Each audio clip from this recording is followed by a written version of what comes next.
Today we're going to go and we're going to maiden the Crux35 V2. This is basically the best bind and fly you can buy as a sub 250 drone. It's kind of what inspired the Discus, because I noticed that these companies, they manufacture everything, they make all the electronics, and they stick it on a frame that doesn't get enough love. Now this is nice and balanced, at least. It's super light, it's only 80 grams. And when you look at it versus the V2, take a look over here. We still have as much space being wasted here, and when you smack, because of the standoffs being about 25 millimeters, what's going to end up happening is the distance between is bigger, so it's easy for them to get bent like that.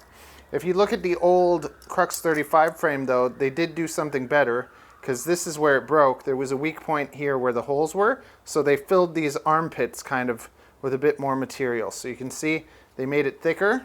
So this is not really a weak spot anymore. So just by that little addition, this should fly much better now. We're going to fly it like crazy until it breaks, and then we're going to transfer it over to a Discus frame. This is basically the frame I designed, and I designed it so that you could be able to buy a cheap drone like this and toss it on a body like this and have that premium feel. This drone, even if you just take the Crux35 and you port it over, it's just so much better. It's so solid. We have it in 3.5, 3, 4 millimeter thicknesses. It can take the battery this way or toilet tanked or any way that you basically want, on top or underneath. And I've designed all sorts of different prints for it so that you can change your camera angle and everything. A much, much better frame than this. But this is still a great drone. So let's go and let's maiden the V2. Let's see if the new flight controller, it doesn't have the M6000, which kind of sucks, but it does have 20 amp ESCs, so that should make it a bit stronger. But I'm still rocking my V1 inside my other Discus. Once we kill this one, we're going to be making a proper build video so that you can know how you can buy one of these and throw it on onto a Discus frame. You'll be able to order a Crux off somebody else and then do it, or you can order a Crux off me with the Discus frame. You can have your own DIY kit, or do my build video that you can follow along, or I can build one for you. I charge $100 to build it for you. Very good. Let's go rip. Turn it all out, tell me every secret. Said that I care, asked do you mean it? It's been months since we've been okay. I'm putting off what's coming. Another night staring at the ceiling.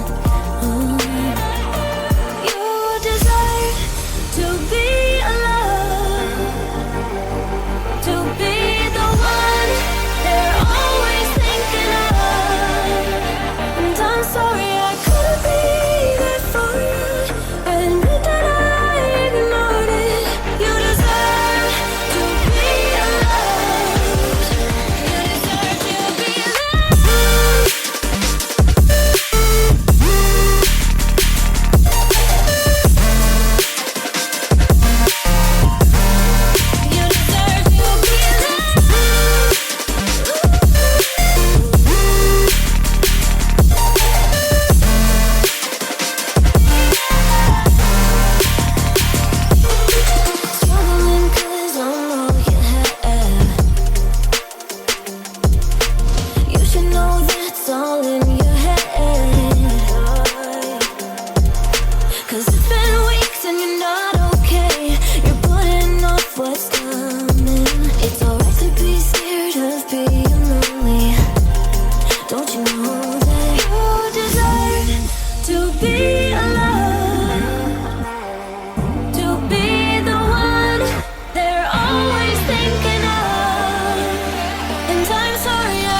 first pack, not even my last pack. I tried to put my second pack and it's taken off because the arm has cracked.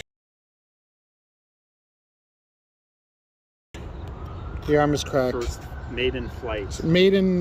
I cracked it on the maiden flight with like a light crash. So it still didn't really make that much of a difference. Even new, like right out of the box with the tune and everything, it didn't. This flew worse than the original Crux did. With the tune on this, it's a little funny. Let's take this and put it on the Discus. Now remember the Discus, this is the heavier build, premium, bigger motors, and we're carrying the Runcam thumb on there sideways with my. But watch how good this is gonna fly compared to what we just flew.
See, with the great design of the Discus, the only thing that got damaged was a prop.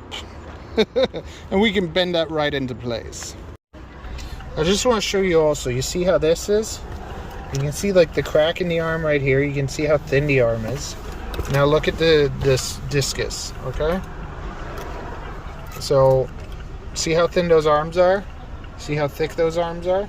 And you can get it in, you can do it in 3mm, or you can do it in 3.5 or 4mm, but 3.5 seems pretty good. And now see, I've smashed this pretty hard, and you see it doesn't even hit the motor most of the time. It hits the frame, and once I have bumpers on the frame, it'll be even better. But this thing takes a beating. I've only broke one of them. And you see the motor ends up safe because it hits the frame. And as soon as I get the bumpers made, you can see I've smashed it on all four corners, especially on the front ones.